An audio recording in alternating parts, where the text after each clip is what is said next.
अगर उसको इतना छेड़ोगे ना वो अरे उसकी बस की कुछ है, बूढ़ा है वो। ला ला ला ला ला दे ले दे ले दे मारो मारो अरे यार चूतिया क्या फायरिंग कर रही है। हे गाइस, स्वागत करता हूं आपका अपने YouTube channel wild life day zone में। मैं आपका फ्रेंड दीपांकर। और दोस्तों, जो आज मैं टॉपिक में बात करना चाहता हूं बहुत ही गहरी बात है, बहुत दिलचस्प भी कह सकते हैं और सोचने में मजबूर करने वाली बात भी है, क्योंकि टॉपिक ही ऐसा है। तो पहले मैंने कई बार सोचा कि इस टॉपिक में बात करूं ना करूं, लेकिन हाँ, मतलब जानवर प्रेमी कह सकते हैं या फिर टाइगर के प्रति इतना प्रेम कह सकते हैं कि मैं इस टॉपिक में बात करने में अपने को रोक नहीं पाया। तो दोस्तों, अभी रिसेंटली एक घटना हुई थी, और ये घटना हुई थी कल। तो डेट है नवंबर है, तो 15 नवंबर को ये घटना हुई थी। और ये घटना हुई थी मरचूला में, जो कि रामनगर से अराउंड 30-35 किलोमीटर की ही डिस्टेंस में है, जो कि मतलब काफ़ी करीब से लगा हुआ है जिम कॉर्बेट नेशनल पार्क के। तो घटना क्या हुई? घटना ये हुई कि मार्केट में टाइगर, जो कि काफ़ी वीक टाइगर था, जिसकी उम्र आकी गई है बाघिन की अराउंड 12 ईयर, 12 साल की बाघिन को मार्केट में उसके आसपास ही गोली से छलनी कर दिया गया। और जो गोली मारी गई है वो है 12 बोर की गोली से मारा गया है, जो कि मतलब बताया जाता है कि फॉरेस्ट गार्ड के पास रहती है।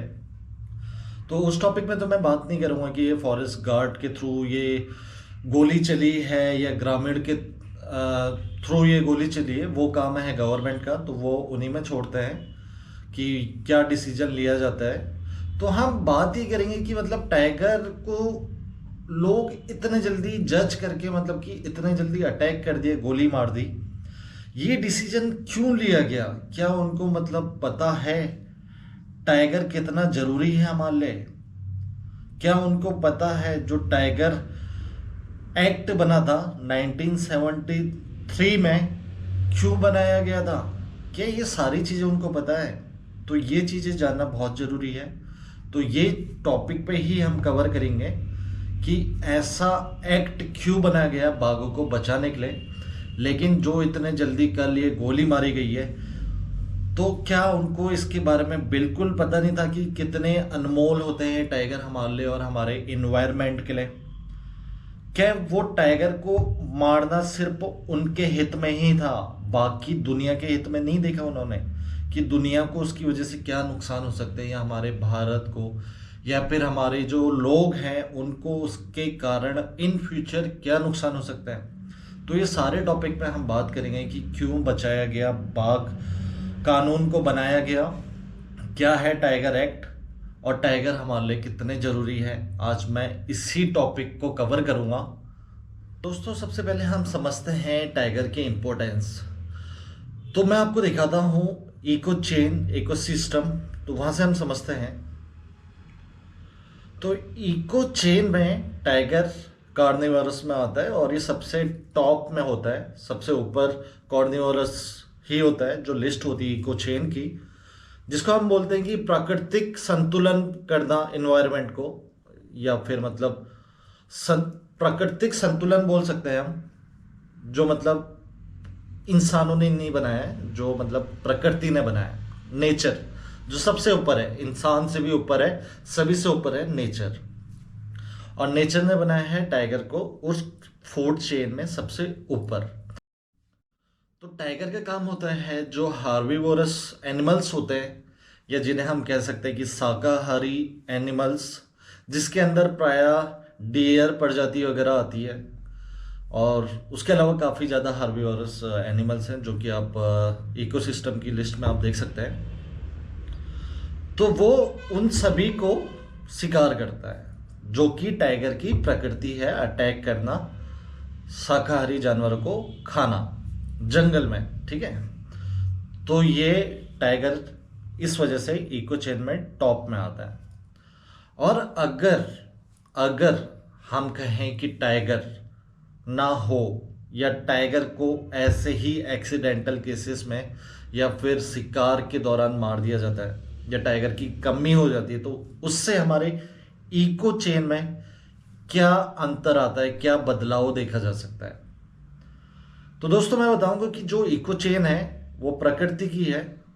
तो अगर टाइगर ही नहीं रहेगा तो जो हार्बीवोरस एनिमल होते हैं, शाकाहारी एनिमल होते हैं, उनकी तादाद बहुत ज़्यादा बढ़ जाएगी। तादाद बढ़ जाएगी तो क्या होगा, उसकी वजह से वो जंगलों को ख़त्म करने लग जाएंगे, ठीक है। सारे वनस्पति पेड़ पौधों को खाने लग जाएंगे, और वो अगर खाने लग जाएंगे, उनकी आबादी इतनी ज़्यादा बढ़ जाएगी कि वो सब कुछ वनस्पतियों को खा देंगे। तो उसकी वजह से क्या होगा, उसकी वजह से CO2 की मात्रा बढ़ जाएगी, सांस लेने में दिक्कत आने लग जाएगी, ठीक है। ये एक प्रॉब्लम आएगी। और पॉल्यूशन बढ़ जाएगा, पॉल्यूशन बहुत ज़्यादा बढ़ जाएगा। और वनस्पति नहीं रहेंगे जो लैंड को बचाने का काम करती है, उनकी जड़। तो लैंड थोड़े से पानी से ही बह जाएगा। तो लैंड बहेगा तो क्या होगा, नदी अपने साथ लैंड को लेके जाएगी।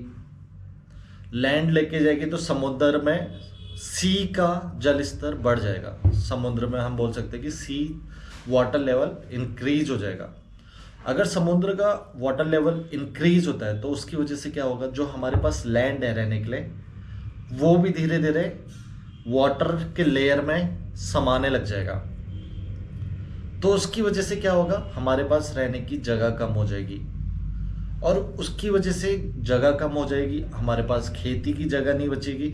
तो उसकी वजह से क्या होगा, इकोनॉमिकली हमें बहुत ज़्यादा नुकसान होगा, हमारी GDP गिर जाएगी, समझ रहे हैं। तो इतने ज़्यादा इम्पैक्ट होता है एक टाइगर की वजह से। मतलब टाइगर को अगर हम ऐसे ही अटैक करते रहेंगे या टाइगर बचाने में अगर हम नहीं आगे आएंगे, तो टाइगर नहीं रहेगा तो ये सारी प्रॉब्लम हमारी नेचुरली आनी ही आनी। आज नहीं आएगी तो कल आएगी, कल नहीं आएगी तो इन फ्यूचर तो आएगी ही आएगी।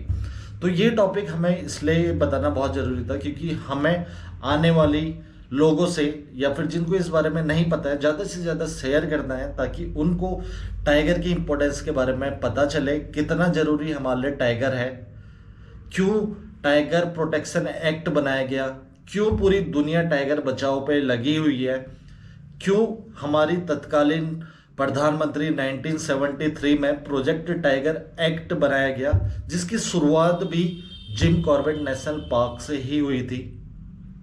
तो बड़ी मुश्किल से अब हमारी टाइगर की पॉपुलेशन इंक्रीज हो रही है पूरे वर्ल्ड वाइड। 70% टाइगर हमारे सिर्फ इंडिया में पाया जाता है, जो कि हमारे लिए बहुत गर्व की बात है। तो यार मैं बस आप लोगों से यही बोलूँगा कि आप लोग ये चीज़ लोगों को बताएं, समझाएं, शेयर करें ज़्यादा से ज़्यादा। और जितना ज़्यादा हो सकता है आप लोगों को बताएंगे, समझाएंगे अपने माध्यम से भी या इस वीडियो के माध्यम से भी, तो वो लोगों को समझने में हेल्प करेगा आई गेस कि टाइगर हमारे लिए कितना, हमारे जीवन के लिए कितना ज़्यादा ज़रूरी है। और उसकी वजह से शायद इन फ्यूचर ऐसे केस कम देखने पड़ेंगे। देखो टाइगर रहता है जंगल में, जंगल हमने पूरा खा लिया है, ठीक है, इसमें हमारी भी गलती है पूरी, आप मानते हैं। प्रकृति ने बनाया, जैसे टाइगर को बनाया वैसे हमें भी बनाया, वैसे सारे जानवरों को भी बनाया। लेकिन हमने क्या करा, हमने उसमें मतलब लोभ आ गया, जो भी हुआ, तो हमने मतलब इनकी जगह भी हड़प ली है, ठीक है। अब हमारे पास ज़्यादा एरिया है, जंगल एरिया कम है। तो यार जंगल में अगर कोई जाता है तो टाइगर का स्वभाव हुआ है अटैक करना, तो टाइगर अटैक करता है स्वाभाविक रूप से। उसके कारण ये भी हो सकती है कि वो घायल हो, बहुत चीज़ें होती है, या वो स्लीपिंग स्टेज में हो, या फिर वो उसके आसपास उसके बच्चे हो जिसको बचाने के लिए वो अटैक कर रहा हो। तो लेकिन उसको इस रूप से मतलब मारना तो मेरे समझ में नहीं आया, क्योंकि जो आप देख सकते हैं वीडियो में, पूरी भरी मार्केट में घेर के टाइगर को मार दिया गया, जबकि कोई नुकसान नहीं दे रहा था। और बताया जा रहा है कि टाइगर काफ़ी वीक था, बहुत कमज़ोर टाइगर थी वो। और वहाँ पे मतलब कि ऐसे छलनी किया गया, मतलब ऐसा भी कर सकते थे कि लोग अपने घर के अंदर जाके फॉरेस्ट को कॉल करके, तो वहाँ से मतलब एक टीम आके उनको टाइगर को बचा सकती थी, क्योंकि फॉरेस्ट हमेशा अलर्ट में रहते हैं। अगर एक सूचना मिलती तो ज़रूर वन विभाग की या CTR की कॉर्बेट टाइगर रिजर्व की टीम आके टाइगर को बेहोश करके या जो भी बंदोबस्त करके उसको वहाँ से लेके जाती और लोगों को उससे कोई नुकसान नहीं होता। तो पता नहीं अब जो हुआ बहुत बुरा हुआ, तो मुझे पर्सनली तो बहुत बुरा लगा। हाँ, जिनको टाइगर ने अटैक करा है उनको मैं नमन करता हूँ, उन्होंने अपनी जान गंवाई है तो उनके लिए पूरी श्रद्धांजलि है मेरी ओर से भी। तो लेकिन यार गाइस, तो टाइगर हमारे और हमारे आने वाली पीढ़ी के लिए बहुत ज़्यादा ज़रूरी है। तो थोड़ा आप इस बारे में सोचिएगा और अपने कमेंट भी आप दे सकते हैं कि आपको कैसा लगा ये वीडियो और क्या ये इन फ्यूचर हम कोशिश कर सकते हैं टाइगर बचाने की। तो ठीक है, आप लोग बताइएगा। तो मिलते हैं आपसे किसी और नई वीडियो में वाइल्ड लाइफ फोटोग्राफी या ट्रैवल ब्लॉग को लेके। तब तक के लिए बाय बाय, नमस्कार, जय हिंद, जय भारत।